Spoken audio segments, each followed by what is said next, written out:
comes to climate change, is that something that affects your day-to-day life? Do you live lifestyle differently when you think about the negative impacts of climate change? So, Iva, do you want to start with that question? Yeah, actually, that's so cool because in middle school, I was part of the climate change club. Um, and I learned a lot about the problems of climate change and how like big of a problem it actually is because it's not something that like you get taught as a student, at least in America that I know. So it doesn't necessarily directly affect me every single day on a day-to-day basis, but I've tried to be mindful to try to like not waste more power than I have to or like use more plastic than I have to. So that's the only thing that's changed for me every single day. But that's just because I'm mindful, and I hope that other people are starting to do that too, because climate change is a really big problem, and we're running out of time. So, Finla, do you want to add on? Yeah, I mean, I grew up in a sustainable household for most of my life anyway. So I was not necessarily it was about climate change, but it was about being aware of how we are, like our part within the world as it was. So there was always a conscious amount of like how much effect I had. But then moving into the city and going into a subject which we have to actually develop on the planet itself. So we have to be very sustainability and awareness of climate change always comes up. And then we've had like a lot of talks about people talking about climate change, and just to make it more aware for the younger generation I think that it's not that I wasn't aware of it now, but I make a physical and mental effort to apply it in certain situations instead of just going, oh, I'm aware of it, I understand. But, yeah. I know, like Iva said, like some schools don't teach it in school. Is that the case in the Philippines, Seve? I do agree with the point that it's not exactly taught in school. Actually, the way I learned about climate change and then all its effects and everything was actually through joining different youth organizations, and then through that, you're essentially like being part of this movement, where you do see the kind of impact that climate change can affect you on your day-to-day life. And to be honest, here in the Philippines, it's not exactly like for most people, they think it really doesn't affect them because, for a bit of context, like right now in our country, like our political landscape, it's a bit very rocky, especially with this whole quarantine thing.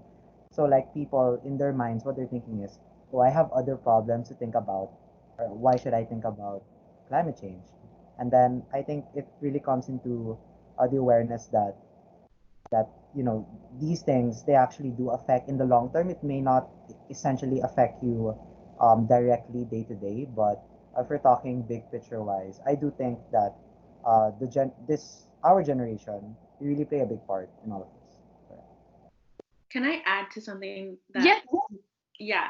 So I thought it was a really good point how like everyone obviously is really concerned about COVID-19. So that's like one thing that could really stray away from a bigger problem at hand, which like don't get me wrong, COVID-19 is a huge problem, but I definitely do think that like people have forgotten and just not like remember that like climate change is also a bigger problem because yeah, like how you mentioned in the long run it'll directly affect us. I think that's really important. I think when it comes to like COVID-19, there's a lot of plastic now because it's kind of like a one-time thing when you don't want to give other people your germs. So that's something to think about. Yeah, I think to the point where people, similar to climate change, I think with COVID-19, people thought in the beginning especially that if it didn't directly affect me, I didn't really have to do anything about it. And I think that's similar with climate change. It's not something that's very noticeable if you're not like looking for it, I guess. It's not something that it's like, I don't want to compare it to something much more drastic, but climate change happens slowly over time, but now it's been like picking up and it has gotten a lot worse. So it's something that people need to start focusing on. Okay, so what exactly the thing is right now is climate change does not really affect everybody right now because because we have alternatives for everything, especially in the part in India where I live. It's Bangalore, and weather changes like really like fast. It's sunny in the morning, it's rainy in the evening. It's just unpredictable. So people have like just started moving on. Like they know what to do when it's rainy. They know what to do when it's sunny. So the climate isn't really a problem anymore. What do you think when it comes to like the future, when things kind of, they're saying it's going to get really, really hot by like 2050? How do you think India is going to deal with that? We're gonna have alternatives for everything. So maybe we'll find something for that too. Okay. So when you choose, I know some people are already in careers, but when you choose going into a career or going to college, a field of sustainability, is that something you consider when you want to go into college or a career? Or connecting your career choice to what's happening in the future? So I've been, I guess you could say, like juggling around ideas of what I would want to do in my future as a career. And like the main thing for me has always been like going into medicine, because that has always interested me, but at the same time I do want to somehow directly contribute to these kinds of problems within our environment, because I know that like if you look at the bigger picture, it'll affect so much, not just like the weather, but also like the food webs and everything, and like some animals like might just go extinct. So I definitely do want to somehow contribute in that way. I just don't know exactly how yet, but I will. I just know it. Really good. What about you, Somya? Yeah, I think that the environment and everything that climate change affects is always around us. Like we were just learning in my econ class about how our economy has grown because we've like depleted the natural resources from the environment. So I think when you take into consideration like the job field and like a lot of careers that may or may not be there in the future, it comes down to whether or not a lot of jobs will be created out of the need for like maybe help with like climate change or like environmental help. And I think that's something that can also be taking away jobs, especially like there's a lot of like jobs in like the natural world. So if that gets depleted by climate change, yeah, your career choice can be either limited or like expanded. I guess for me, well, because I'm a third year college student at the moment, and then what I'm taking up, it's very related to like business and marketing. So like first thought, it's worlds away from like climate change or like social enterprises and all of that.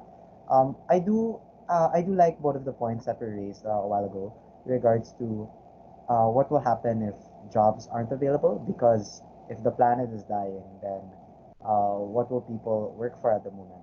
I would say with regards to actual alignment of my career choice, I think at the moment it's pretty tough to say because it's still a lot of figuring out on my end.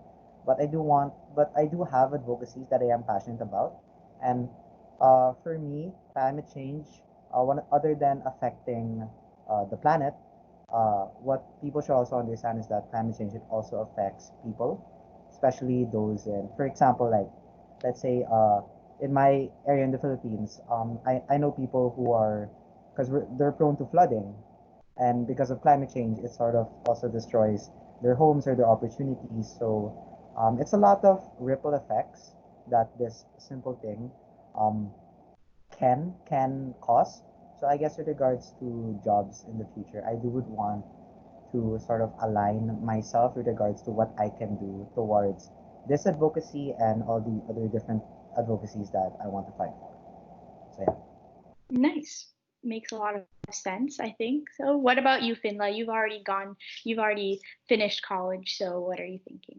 Yeah, so I don't know, I think when talking about climate change, you've got a very, very broad aspect, because you could say, okay, I don't want to do something which directly affects it, but there's also a decision which you have to make when you're choosing your career choices. Say if you are in business, for example, you're not necessarily directly affecting it, but it's the choices you make after. It's the choices if you go to a company which is morally wrong and damages the planet itself, or it's. So I feel like as much as it's limiting to maybe you have to think about where your future lies, it's also where you can make a change, or like how, you know, every field has got pathways. Architecture can be really terrible, you know, it could destroy culture, it can destroy landscapes and everything, but there's also a side of it which can improve people's living, can improve people's health, and still not damage the planet to a certain extent. So I think it's about you as a person choosing what's morally correct, also for your future, but for the future of others. So you've got a very broad option, and I don't think you necessarily have to stop doing what you love with what's happening in the future, if not just make a wise decision on maybe where that's going to lead you. So I thought of two things. How Finley mentioned you don't have to stop doing what you love, and how Save was saying how he's business, so he doesn't know how he could connect that to helping with climate change. But I feel like if you do go to a company that is morally wrong, I feel like you could always go to a different organization or company or business that does help contribute, and then you can make a position for yourself, because I feel like any job could help with any topic or career essentially if you make it so if anyone ever does come into that problem, I think that's one solution to better the environment as well as everyone as a whole, if that makes sense. A great idea. Himani, what's your take on it? So one of the major factors that actually determine any job, not one field in particular, any job, is the climate change. If it's hot, nobody can sit in one place and work. So climate change is definitely one of the major factors. And secondly, in India, 50% of the population depends on agriculture. And many people have taken up agriculture as a career. So I guess climate change makes a major difference, because due to the climate change, farming gets a lot tougher if you have heavy rains or something like that. So it's going to be a problem. But career-wise, that's what I just said. It doesn't affect just a particular field, everything. It's all in the head, If you get adjusted to it, then you're well and good. Otherwise, you have a problem. Can I touch on that?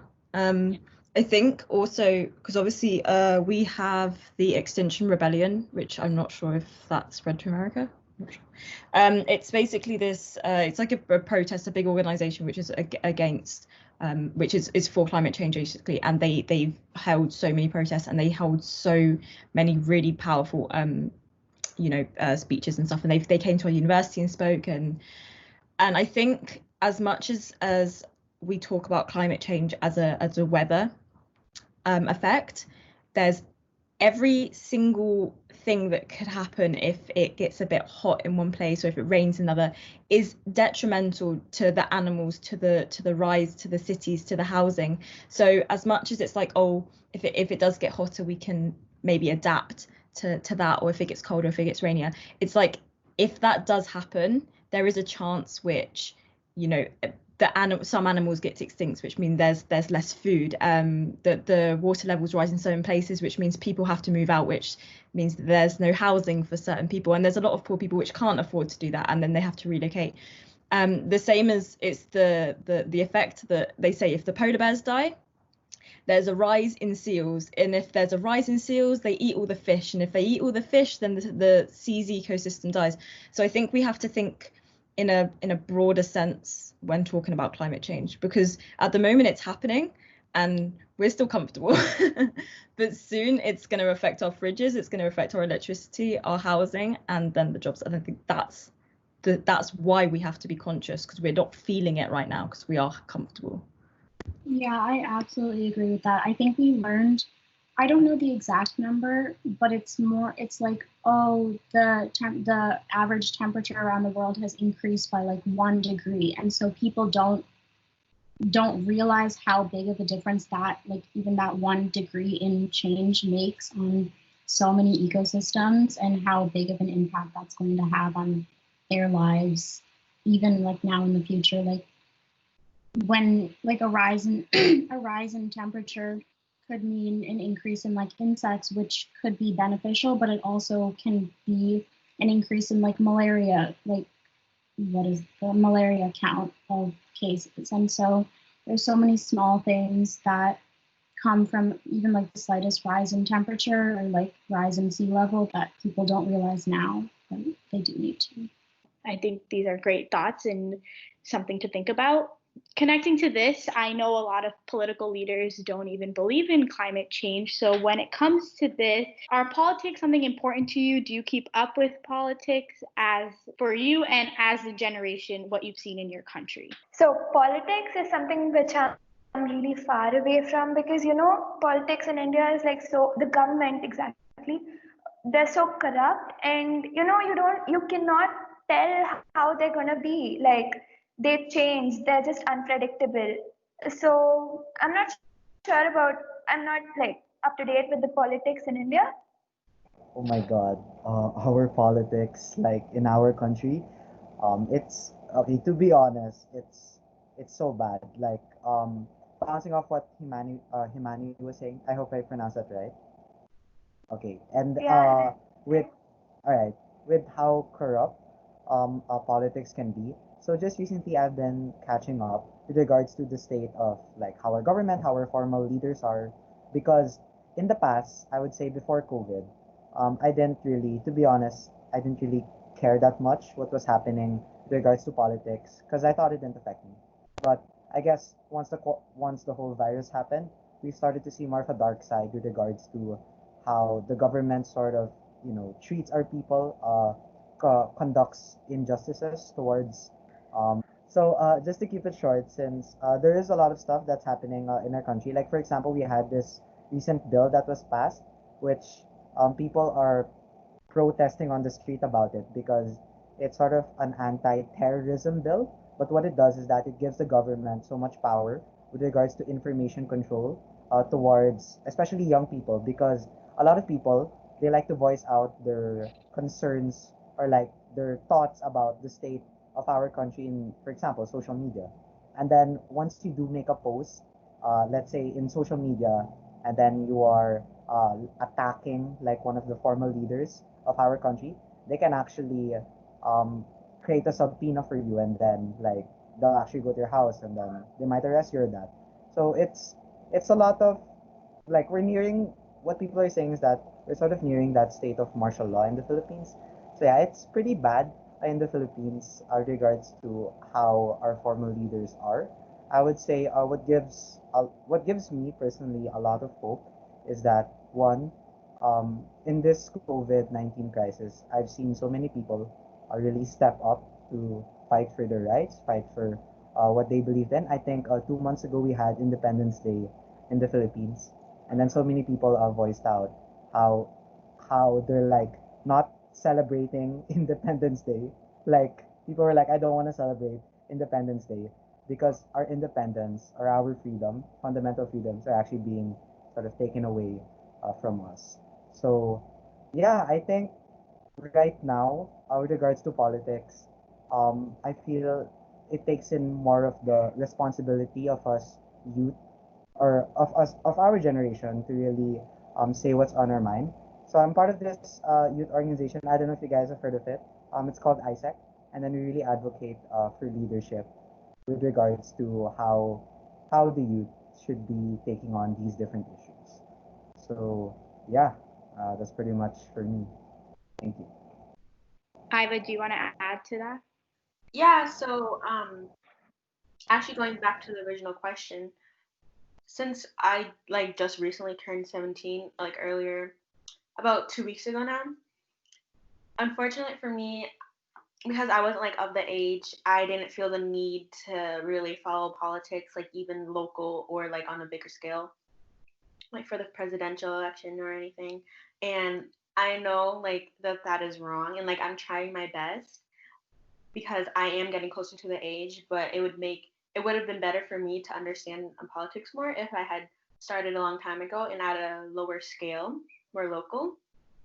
So that is something that I'm trying to change, because soon I will be able to vote in like primary elections and so on for politics.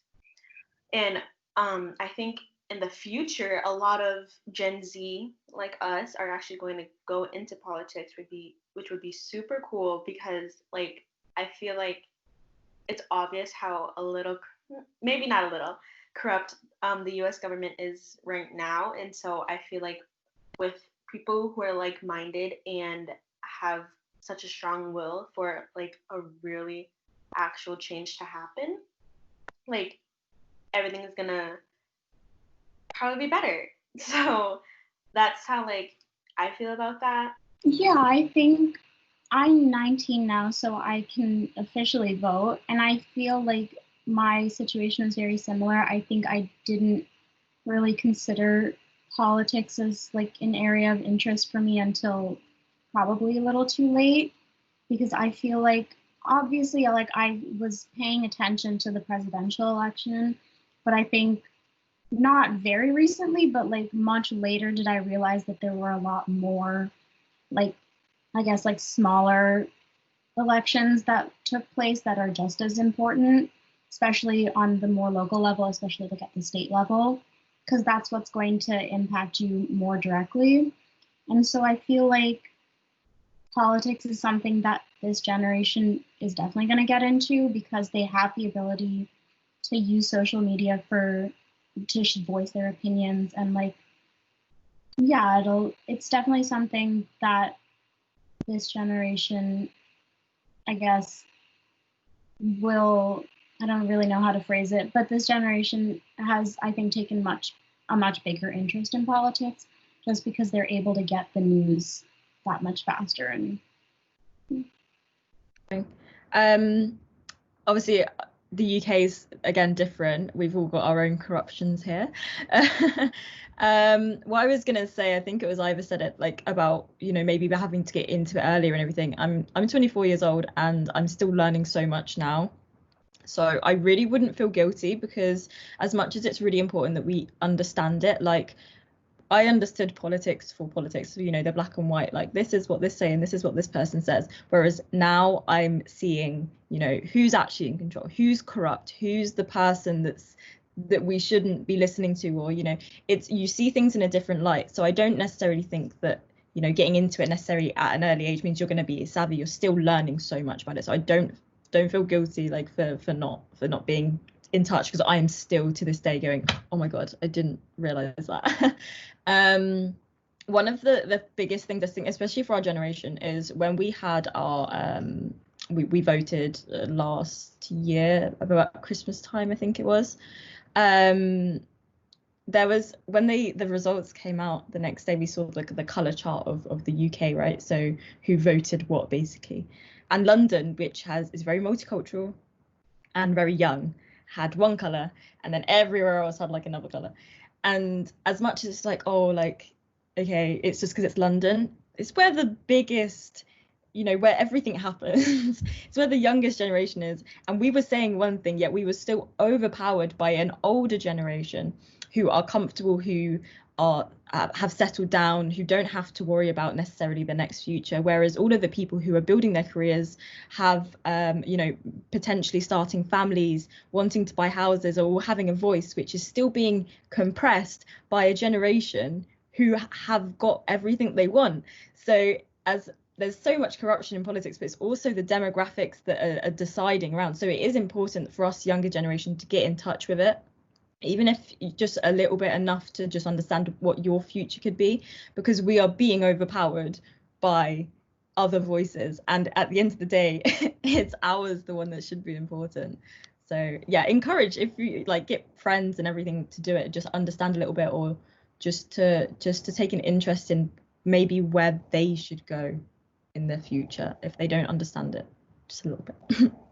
I think that like it is important that like as soon as you can vote, that you should, because it's your future that it's going to affect. So like that's why it does suck that it is the older generations that have like, they have the numbers, like they are technically more in control because like they're used to voting and everything. But it sucks because like yeah, it affects them, but I think it affects us in the long run because like we'll be there for it and we'll be there for the consequences and like the after effects and everything.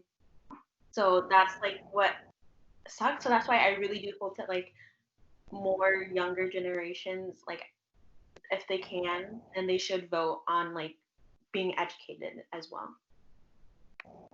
I super agree with that, especially the point about how the older generations, they're trying to sort of compress our voices. A lot of the things are here in my country, or a lot of the older generations, they sort of have a very traditionalist, or I would say like conservative mindset. I don't know if that makes sense, but basically it's this sort of view that, oh, since I'm older than you, like I know what's best, uh, and I know the kind of decisions that you should be making, which isn't exactly the case. That's why I like when the point was raised that it's really us that we're in charge um, of what kind of future that you want to be building. So yeah, that's for me. Thank you. I just came into a conclusion, like I'm really tired of the politics right now. So I'm just waiting for our generation to take over. I cannot wait to see how cool it's going to be. I'm pretty sure it's going to be like really interesting and all. So I'm just waiting for that to come out because it's really boring right now, the politics. So one of the things that political leaders have to focus on is the education of their country. So going into the next topic is education when it comes to the future of our education.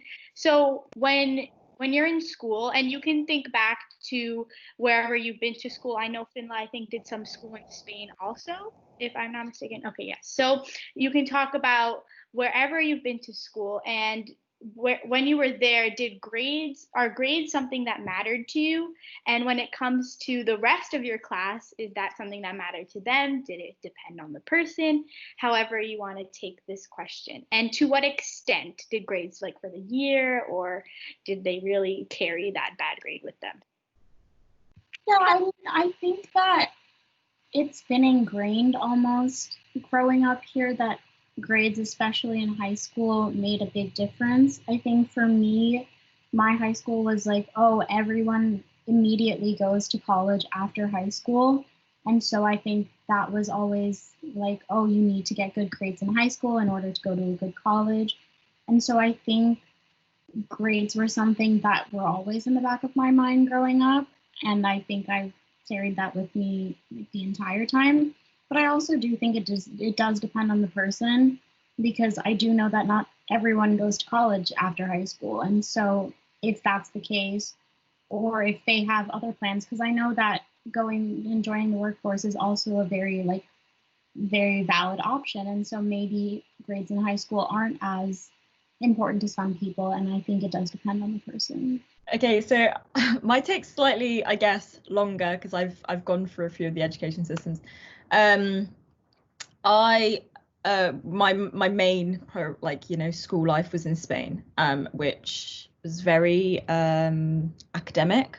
You could say, you're expected to pass all of the subjects to get on to the next year, and if you don't get the grades, people look at you and they expect you to be kind of stupid, because everyone's very, very good at this kind of like book smart, and I'm not book smart. I'm practical, and I learn from understanding and visual, and that's just the way I am. I'm more of a creative background.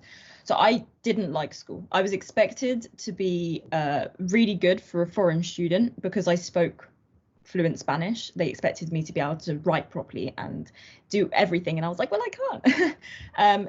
And they were all very smart and they all did great things. So then I ended up moving to the UK once I finished secondary school. So that, because you can do more practical stuff in the UK. You don't have to have the same qualifications. You can go in on a different variety of qualifications. So it's not like a direct route. You can have take different ones. And then I went to college, and my mindset changed because I could get the grades that I wanted on a different level, and I didn't feel so bad about myself because I was expressing myself through what I was doing. So the grades was very much on me, and I didn't feel like it was this battle between books and tutors and teachers telling me what I can and can't do and what I do know and if I'm stupid enough or if I'm not. And then university was this big change, because then it's so much more, and I loved it and it's great. But one of the things I realized in university, and it was probably at the start of in September, so nearly a year ago, I kind of sat down and was just like, wow, I've been in education for 20 odd years now, like 21 years of my life. And I've always had this constant, I know what I'm doing next, I'm expected to do this and I'm expected to do that, right?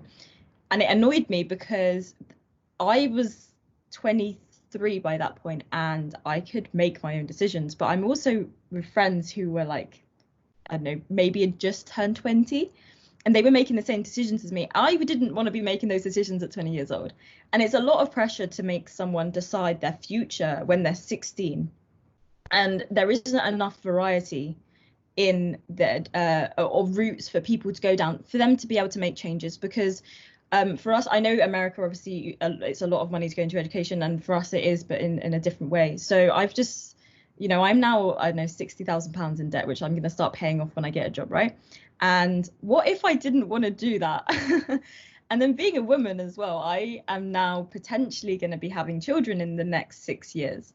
So I've just completed a degree it's taken 3 years of my life. And if I didn't want to do that for some reason, or I had a different change, I can't now go, okay, let me get myself in another £60,000 debt, change my mind, then not be able to have children because I'm doing this. Like we are almost so restricted in such a free world.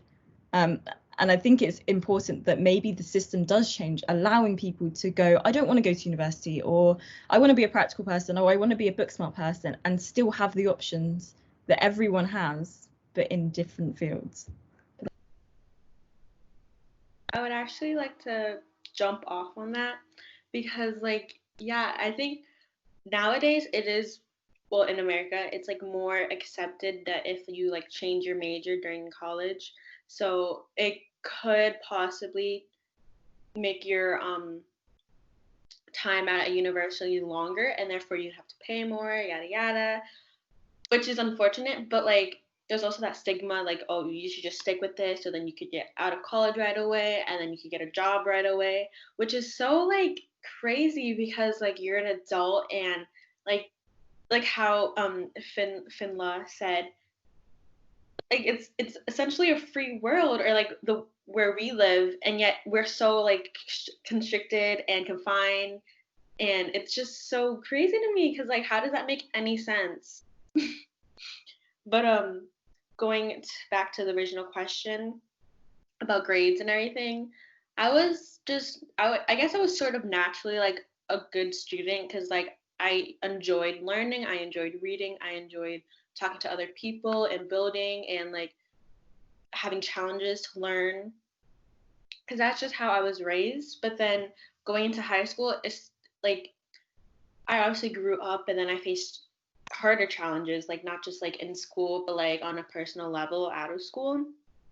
So I guess in America, it's in high school, it really is important to get good grades if you want to go to college and then have a better life and everything, because it sets you up for that, and you have a GPA that you want to start right away to be good in freshman year, which some freshmen in with my experience, they didn't really care because they're oh, I have the rest of my high school career, when that's not the truth, because you want to set up a good foundation. And my peers just, they weren't acting like that. But as you navigated your way throughout high school, you see the people who are as hardworking as you, and the people who have the same goals for themselves. That's something that goes throughout. And then I hope that that's what happens in college too, that you are surrounded by people who want the same things for themselves. But it's crazy because they're not even, because sometimes these goals aren't just, oh, I want to do this because I enjoy it. It's I want to do this because I want to have a good grade and have a great GPA, and have this teacher like me, so I could possibly get a really good college recommendation from them. And it's just we're not really enjoying our experience or our education, which I'm grateful that I have my education, because currently right now it's free and not everyone has this great education like I do. But it's just, there's just so much underlying things to it, and it's really it's a lot to me. Yeah, I think you made a really good point about how it's like the process of going through education in at least in the US is set up for people to continue into higher education and in college. And I think that's also a fair point about how if you don't like some people enjoy learning and they want to go to college, but it also sometimes feels like that's what's expected and that's not necessarily like you don't need to go to college. I think in especially in this generation we've seen a lot more people decide not to go to college just because there's so many like different types of jobs available, especially for young people like around our age. And so I think the education system makes it seem like everyone has to go to college and everyone has to get the grades and stuff, but it's not something that if you don't want to do it, it shouldn't be like a requirement. So I can go next. I actually really like this question because proper education, or at least in the Philippines, is actually one of my personal advocacies. So yeah, I can sort of talk about a bit of my story, and then I'll get a short summary of like the whole macro aspect of parang, of how education is in our country. So in the context of me, so in primary school all the way to high school, I was in the same school. So I was studying that same school for 13 years, and it's an all boys school. So yeah, like very rowdy classrooms. So in my case, well, I think this is a case to case basis, but I really wanted to get good grades, and it was mainly because of my parents. And I don't want to put this off as some kind of like pressuring thing where you have to get good grades because your parents they want you to do that. I guess for some of my other peers that are in my age, it is the same case with them. I guess in my case, I really wanted to do it because it had a lot to do with my mom. So like yeah, short context. My mom, when she was growing up in the Philippines, she grew up very poor, and then how she described it as like saving her life. Uh, she she had to study hard. So she had the scholarship in high school, and then when she went to college, she also got like a full scholarship there because she was in a very like small town in the Philippines, and then she went to Manila, which is basically like the central hub of our country. So that's where she studied, and then the lessons that she imparted to me and to my older brother is that we should study hard because that should lead to a better life, or at least in her perspective. So that's what I wanted to do back in high school. Like I was an honor student. I was an honors student, but I still had enough time to sort of discover myself and have fun on the side. So yeah, that's why I wanted to get good grades because it was mainly because of my parents and the kind of expectations that they wanted to set upon me and my older brother because it was a lot of you should study hard so you don't live a life like we did, something like that. I would say in like how the country is right now with education, I would like to consider I'm very privileged and very blessed. I'm not rich by any means. I'm also not poor. I'm just very in the middle class. And then I'm grateful that I get to have an education because so many people in our country they really don't. And then the thing with this is that for many people who are not as educated or is not as aware of like book smart, for example, is that the way our country's education system is set up is that if you don't get, let's say, a degree or anything, or if you don't finish school, then it's like you're on a trajectory towards a bad life. At least that's how our government sees it. And then I've had to talk recently with one of my lawyer friends here in the Philippines, and then I say is that, oh, how can we prevent injustices to our country? And then my lawyer friend he was saying that, one of the causes of injustices is that the government or our government they like to suppress our education system because what actually happens is that once people are more educated or aware, they actually they actually can translate that to more action based on what they can do towards to fight injustices. So I guess in our education system in the Philippines, like if you're poor or if you're not as privileged, it's more of survive. You're on survival mode for education. Like you want to get the most good grades as possible. You want to enroll in the best educational institutions because you think it will lead to a better life. And that's where I get so angry because the opportunities are not as equal as it is for everyone that are in my age. Like there are a lot of people who are around the same generation as me, and they don't even get to go to school, and then they think that their whole life is a failure because oh I don't get to study or I don't get to have any grades at all. Like because yeah they don't get to um they don't get the opportunity to go to school. So yeah, it's a pretty messed up real world. But yeah, I'd like to end it at that for now. Thank you. Speaking of priorities, I think here we are expected to put education first. And speaking of education, I don't think education is actually just studies. Education means knowledge. And in our country, that's what we aren't aware of.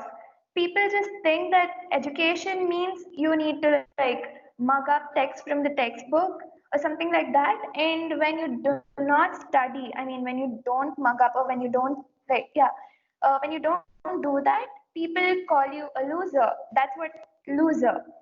So, I can just give you an example. I'm somebody who's interested in sports. We have boards in 10th grade and in 12th grade, so we're supposed to focus on that. So, in my 10th grade, in my 10th grade, I wasn't allowed to go for my tournaments because I had boards. So that isn't a really good thing because you are interested in something else. So I think in our country we need to focus on something that we actually want to pursue our career in that like that field.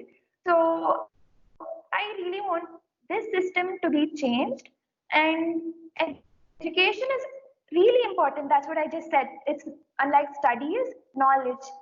Knowledge is something that we all need to have, and that's the real meaning of education. I'll add just because I know that some of you are probably still going to go through some of the hardest years of education. I genuinely I am one of those people, those grades has gone like that and just kind of like risen and then like had a little hiccup. I've ended up in a really good position because I worked hard, and I think as another thing again, I am really appreciative of like my privilege of being able to go to university and taking the time and everything off, which was a really good point made. But if you slip up at any point, I will guarantee that slip up or that like mini failure that makes you feel terrible is probably going to be what drives you to do so much better. So like for anyone going through stuff, I like 100% do not let anything get in the way, because in my first year of university, I was like, I'm gonna postpone it next year, I'm not gonna go back. I had the worst time, like so many things, and I did well, but like I wasn't happy. And I was like, no. And then the second year I had the best mentality, everything changed and it only got better. So don't let things, grades as well, don't let anything just get in the way, because it might actually help you in the long run. I think that's a great advice. Can I ask something? Yes. Yes. So I just got to know that Finla is like so much older than us. I just wanted to ask you about how it is in the career field or something, because nobody like in our country wants to study, or like most of us do not want to study in this system. So I just want to ask you, how is it out there, like after school, college, university? So my field itself, I didn't want to go to university. I wanted to do an internship because I did interior architecture, so it's very creative but also quite a high qualification in certain aspects. So I didn't want to go to university, and then I realized that the jobs were like, yeah, you need a degree. So I was like, okay, so I'm going to get a degree. And everything was okay until COVID. I had a few things semi-lined up, but now nobody's hiring. So it's not necessarily like that I didn't do well enough. I have to remind myself that it's not my fault. But there's also, I know a lot of people that don't want to go to university, or because maybe it's too long, or because they can't fund it and stuff like that. And then they do end up taking different routes. And I think that's one of the points I made earlier of like, we need to have different routes for people, because not everyone is in the same position of being able to either go to university, afford to go, or maintain their life during universities. But there's a lot of options out there. but not people don't know about them. So you can build yourself up, you know, straight in a job. You might just not know how to do that, or if that's an opportunity. So one of I think I've done I designed a mentoring center which was allowing people to have access to all knowledge, so that there was no limit. It doesn't matter if you were from a poor background, a rich background, or whatever. You could find a way to find your path without going down this conventional of what's expected. Because another point as well earlier made was that, you know, we're all set up, you go to college, you go to university, you do this and this, and you don't have to, but you kind of just do it. There's a lot of work out, obviously COVID exempt that, but there's a lot of opportunities and a lot of work, and you can go abroad and you can stay and you can do so much stuff, but people just don't know about it until they're at a later age. And I think that's the scary thing, is don't have to do the same route as everyone. And education is great, and I think people should do it throughout the whole life. Like, I don't want to stop learning even if I go into a career. So I would just tell people, you know, like, find a way to do what you want to do. There is always a way to do it. Just switch on. So I want to give you the opportunity while we're all here and say, if you, Himani already started us off, but if you have questions for each other, because this is your opportunity to ask, while we're all here from different countries, it's kind of a different experience. So I want to hand it to you guys if you have questions for each other right now. Can we ask you questions, Adishree? Me? Sure. Yeah, if you want. Because like we essentially went through the same schooling, like almost for most of our lives. So I was wondering, like, upon the grade thing, like how was grades for you? Because like I want to see if like our thought process was similar. That's great. Yeah, because we did go through, I've known Iva since 5th grade. So I think for me, it was like, my mom is like literally sitting in the next room, but like she's an immigrant, right? So it's like you want to, they want to give you a better life than I guess they had when they came here. I mean, she built herself up from bottom up, but here learning English and everything. So I want to do something that, you know, just like Seba said, I think earlier, that you want to do something for your parents, I guess. So in that way, and grades were really important to me. I'm not going to lie, they did come easily to me when I was like in the younger grades. I like enjoyed it, and I always wanted more homework and stuff. I was one of those, you know. And then I think once I got older, I found like the importance of extracurriculars, getting into more clubs, things like that. Also, here that we have 2 high schools. We have a regular like public high school, then we also have another public high school, but it's a vocational school. And the importance of going into vocational schools, in a vocational school you can learn like plumbing, and you can also learn like medical assistance, and they set themselves up to have great jobs after school. And sometimes those schools are put down. So when I got to high school, I realized the importance of those schools as well. So I think that's like my take on this. Yeah, I was trying to think of questions to ask, and one of the ones that I came up with was when we were talking about how the people like above us in politics are like feel much more, I guess, conservative, or like they feel like a lot of like pressure on the younger generation. But I also feel like a lot of the information that we get is from the above generation, and with all of like the changing like climate and economy, especially in the political like situation, I was wondering how everyone feels that this generation is prepared, I guess, for like the changing economy and all of that. I think it's, yeah, there's just a lot of different perspectives on that. I've got a quick point. I'm sure everyone else's government's similar, but COVID has kind of shown us where the government's reasons lie, which I know was brought up earlier. But for us, it really showed again that all they really wanted was, they sat at this, we went into lockdown a little bit later than we were warned, right? And one of the biggest things was, you knew that they just wanted to keep the economy alive, and that's what and I understand that that's a big priority and everything for these countries, because that's what we run on, you know, whatever. But I think just keeping these moments, these key moments, as a reflection point when you are looking into politics, of going, okay, yeah, this is what I'm told, this is the ideologies, but you've also got to think the bigger picture. What do they actually care about, and where are they going? Because someone could be, I'm not sure exactly all of the, obviously different countries and everything, but someone can be in power for 4 years, right? And at the start of those 4 years, they go, okay, I want to have this legislation put in and this and this and this. And a lot of these laws actually take a long time to get put in place. They could take 4 to 5 years. So thinking in politics, a lot of their mindsets are not necessarily about the people. They're also about like, what can they get out of their 4 years that they're running in? So it's really important to be aware of all of the things that are happening in politics from the older generations, because there's a lot, not necessarily do what they say, but listen to what they've said, because you can look at politics from 20 years ago and see patterns in the people that are in running and the things that they're saying and the actions that have happened, and go, oh, well, that seems really similar to what our presidential, situation is now.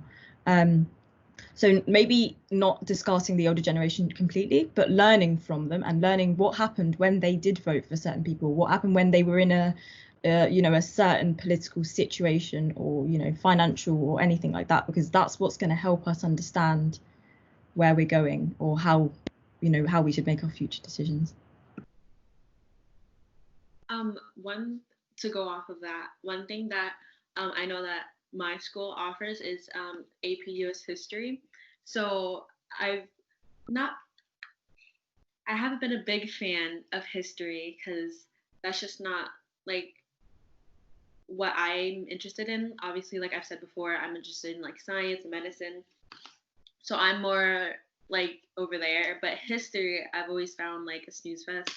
But like my teachers have always reminded me that the reason why we learn about history is to not repeat it, which is so very important, because there are so many things like that's happened in the past that should not be repeated again. But yeah, definitely there are patterns, and hopefully, like, I don't think all patterns are bad, but the ones that are should be broken out of, which is why learning and being aware of and being, I guess, what's the word?